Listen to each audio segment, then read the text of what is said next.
साईं की बात। बच्चे, हड़बड़ाओ मत मेरे बच्चे। किसी भी काम को करते हो ना तो यूं घबराहट से और चिंता लेकर अगर करोगे तो परेशान हो जाओगे, फिर कैसे उस काम को कर पाओगे। हाँ, किसी भी काम को करते हो ना, अगर उसमें प्रयास कर रहे हो, कोशिश कर रहे हो, तो आराम से करो, शांति से करो।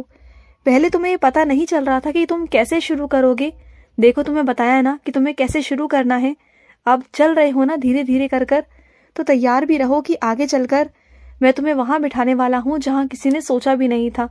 लेकिन शांति से, आराम से तुम्हें वहां पहुंचाऊंगा। तुम्हारे मन में शांति रहनी चाहिए और तुम ये सोचो कि तुम्हारे आसपास एक शक्ति है जो तुम्हारे लिए ना, सिर्फ और सिर्फ तुम्हारे लिए पूरी दुनिया से लड़ रही है, तुम्हारे लिए चीजों से लड़ रही है मेरे बच्चे। वो शक्ति तुम्हारे आसपास है, तुम्हारे आसपास मौजूद है और वो तुम्हारे लिए लड़ रही है, तुम्हें रक्षा करती है, तुम्हारे लिए हर चीज कर रही है। तुमने कभी महसूस किया है क्या, तुम्हारे आसपास एक सकारात्मक शक्ति है जो मेरी है मेरे बच्चे, मेरा कवच है तुम्हारे आसपास। और मुझे मालूम है कि कई लोग हैं जो तुम्हारे खिलाफ हैं और मेरे भी खिलाफ हो गए हैं अब तो, क्योंकि तुम मेरी पूजा पाठ जो करते हो ना, इस वजह से अब वो मेरे भी खिलाफ हो गए हैं, क्योंकि वो नहीं चाहते कि तुम मेरी पूजा पाठ करो। वो तुम्हारे खिलाफ तो थे ही, अब वो मेरे भी खिलाफ है। लेकिन जाने दो ना, क्या फर्क पड़ता है, तुम्हें क्या फर्क पड़ता है और मुझे भी क्या फर्क पड़ता है। जाने दो, जिसे जो कहना है करने दो, जिसे जो बोलना है बोलने दो। तुम किसी को जवाब देने मत जाओ।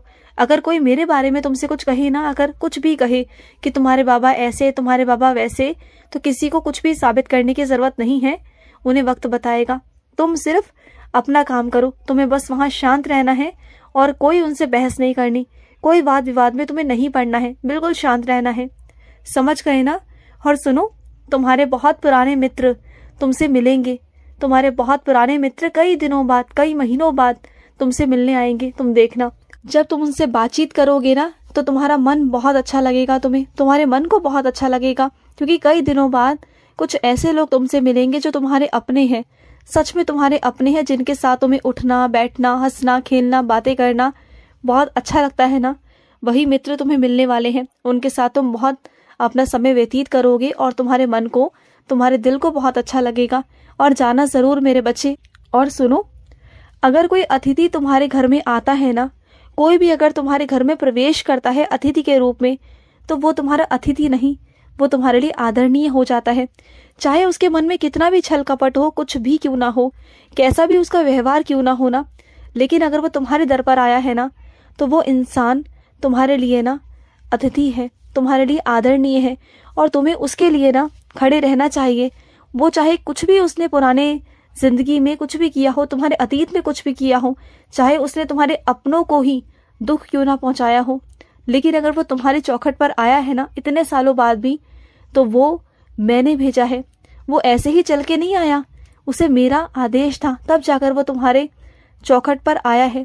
और अगर आया है ना तो उसका आदर करो, उसका सम्मान करो। वो अतिथि है तुम्हारा, ऐसे नहीं कि तुम भगा दो उसे या उसका अनादर करो। मैं बिल्कुल नहीं चाहता, बिल्कुल भी नहीं चाहता मेरे बच्चे। और मेरे बच्चे ये कभी गलत कर ही नहीं सकते, और अगर ऐसा कोई करेगा ना तो उसे करने भी नहीं देंगे, उसका पूरी तरीके से आदर सम्मान करेंगे, जो मेरे बच्चों को मैंने सिखाया है।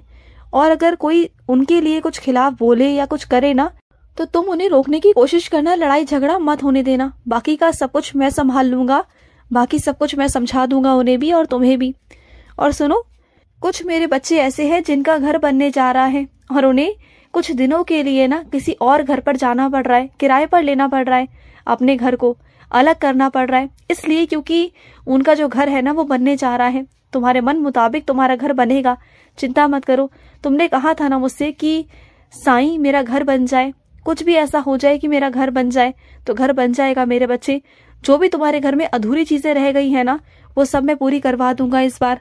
तुम बिल्कुल चिंता मत करना, तुम्हारा घर बहुत सुंदर बनाऊंगा। तुम्हारे घर में मैं ही वास करूंगा। तुम मानते हो ना अपने बाबा को? मैं आऊंगा तुम्हारे घर पर और तुम्हारे पूरे घर की देखभाल मैं ही करूंगा। और सुनो, जब तुम खाने बैठते हो ना, तो कभी खाते खाते तुम मुझे भूल जाते हो, मुझे भोग लगाना भूल जाते हो, मुझे कहना भूल जाते हो कि बाबा ये आपके लिए, ये आपको अर्पित है। भूल जाते हो ना कभी कभी, तो कोई बात नहीं। तुम्हारा जो प्रेम है ना मेरे लिए, वो मुझे खींच कर, विवश कर कर अपने आप तुम्हारे पास ले आता है। चाहे तुम मुझे बुलाओ ना बुलाओ, मैं अपने आप तुम्हारे आसपास आ जाता हूँ। और वैसे भी जब तुम अपने माता पिता की सेवा करते हो ना, उनमें तुम लीन रहते हो ना, उस वक्त चाहे तुम मेरी सेवा करो ना करो कोई फर्क नहीं पड़ता। तुम चाहे मेरा स्मरण करो ना करो, मुझे कोई फर्क नहीं पड़ता, क्योंकि माता पिता से बड़ी कोई दौलत है ही नहीं। माता पिता की सेवा करते हो ना, तो उससे उत्तम तो कुछ है ही नहीं मेरे बच्चे, उससे बड़ा तो कुछ है ही नहीं। और जिस तरीके से तुम मेरी सेवा करना चाहते हो ना, करो, लेकिन माता पिता की सेवा सबसे सर्वोपरि है, उससे बड़ा तो कुछ है ही नहीं दुनिया में ना। जो तुम कर रहे हो ना, उसके लिए मैं हमेशा खुश हूं, तुमसे बहुत खुश हूं। और सुनो, जब भी तुम अपने रास्ते में या फिर मोहल्ले में बाहर निकलते हो ना रोटी डालने के लिए गाय को, कुत्ते को, तो कभी कभी कुछ पशु ऐसे भी होते हैं जो खतरनाक होते हैं, और तुम कई बार बच भी चुके हो, पता है ना। तो ज्यादा किसी से घुलने मिलने की जरूरत नहीं है। अगर पशु पक्षी हैं तो उनको तुम इतना प्यार करते हो, मैं मानता हूँ, लेकिन हर पशु पक्षी कुछ खतरनाक भी हो सकते हैं ना, जो तुम्हें चोट पहुंचा सकते हैं। तो तुम ना ज्यादा मत किया करो, सिर्फ वहीं पर रोटी और जो भी कुछ रखना है ना वहां पर रखकर अंदर आ जाया करो। ज्यादा मत किया करो, ज्यादा किसी से घुलने मिलने की ना जरूरत नहीं है मेरे बच्चे। तुम ना थोड़ा अपने आप में रहा करो और मेरे 11 वचनों पर विश्वास करो ना। जब भी तुम मेरे 11 वचन पढ़ते हो ना, तो बिल्कुल दिल से, मन से पढ़ा करो कि तुम बाबा को, अपने बाबा को एक एक वचन याद दिला रहे हो। बल्कि ये कहो कि तुम अपने आप को भी वो वचन याद दिला रहे हो जो तुम्हारे बाबा ने तुमसे कहे हैं, तुम्हारे लिए कहे हैं ना। तो अपने लिए उन वचनों को बोला करो, मुझे कहा करो, मुझे रोज बोला करो कि बाबा एक एक वचन मुझे याद दिलाया करो। और उन वचनों को ना ऐसे रट लो, ऐसे याद कर लो ना कि तुम्हारे जुबान पर रटे होने चाहिए, वो रट जाए वो इस तरीके से कि कहीं भी हो ना तुम एक साईं भक्त हो, और साईं भक्त होने के नाते तुम्हें जहां भी पूछा जाए ना कि 11 वचन बोलो, तो बोल के बता दिया करो। बल्कि और बच्चों को भी याद कराओ, तुम जितना करा सकते हो याद कराओ, इसमें तुम्हारा बहुत अच्छे कर्म बनेंगे। और सुनो, दूसरों को देख कर ना अपने पैरों को मत पसारो कि दूसरा ये ले रहा है, दूसरा वो ले रहा है, दूसरा ये खरीदारी कर रहा है, वो खरीदारी कर रहा है, या वो ये पहन रहा है, वो वहां जा रहा है, वो वहां जा रहा है। ये सब मत सोचो। देखो, हर किसी की तुलना नहीं की जा सकती, उसके कर्म अलग है, उसकी जिंदगी अलग है, उसकी दुनिया अलग है, तुम्हारी जिंदगी अलग है। हो सकता है कि जो तुम्हारे पास है ना वो उसके पास ना हो, लेकिन अक्सर तुम वो चीजें देखते हो जो तुम्हारे पास नहीं है ना। और सुनो, व्यर्थ में ही ना किसी से भी ना लड़ाई झगड़ा बहसबाजी मत किया करो, थोड़ा अलग हटने की कोशिश करो। कुछ लोग हैं तुम्हारी जिंदगी में जो जानबूझकर तुम्हें तंग करने की कोशिश करते हैं, जो जानबूझकर ना ऐसी बातें करते हैं जिनसे तुम पर इल्जाम लगाए जा सके, तुम्हारे चरित्र पर उंगली उठाई जा सके। बस ऐसे कुछ लोग हैं मेरे बच्चे, लेकिन तुम ना उनसे परेशान मत होना, क्योंकि अब आदत बना लो वैसे लोगों की कि वैसे लोग तो रहेंगे, क्योंकि उनकी सोच ना पहले बदली थी, ना आज बदली है, और ना कभी और बदलेगी। उनकी सोच कभी नहीं बदलेगी। खुद को बदल लो, खुद को ऐसा बदल लो ना कि तुम्हें उनकी बात कहीं से नहीं कहीं से ना कोई फर्क ना पड़े। वो चाहे कुछ भी कहते रहे, कितना भी बोलते रहे ना, तुम्हें कोई फर्क नहीं पड़ना चाहिए। और एक दिन ऐसा आएगा ना, उन्हें भी समझ में आ जाएगा कि उनकी अब कोई भी ना अहमियत नहीं है तुम्हारी नजरों में, और वो अपने आप कहना छोड़ देंगे, अपने आप बोलना छोड़ देंगे, तुम देख लेना। और सुनो, जिस इंसान के अंदर अहंकार खड़ा हुआ है ना, जिस इंसान के अंदर अहंकार इतना है ना, तो उस इंसान से लड़ने के लिए ना अपने पक्ष में तुम शक्तिशाली व्यक्ति को शामिल मत करो, बल्कि उस अहंकार वाले व्यक्ति के सामने झुक जाओ और बोल दो सब कुछ कि हाँ तुम ठीक हो और हम गलत हैं, कोई बात नहीं, कुछ नहीं फर्क पड़ेगा, कुछ भी नहीं फर्क पड़ेगा। क्योंकि जो अहंकारी व्यक्ति है ना उसके अंदर घमंड बहुत है, और जो घमंड है ना, जो उसका अहंकार है ना, वो उसे खुद ही लेके डूब जाएगा मेरे बच्चे। क्योंकि तुम्हारे जीवन में बहुत सारी जिम्मेदारियां हैं, तुम बहुत सारी चीजों पर आश्रित हो, इसलिए तुम्हारी सच्ची भक्ति तुम्हें आगे लेके जाएगी।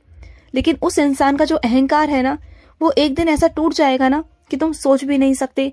उसका घमंड, उसका अहंकार खुद ब खुद टूट जाएगा। तुम विनम्र रहो, शांत रहो। समझ रहे हो ना मेरी बात को?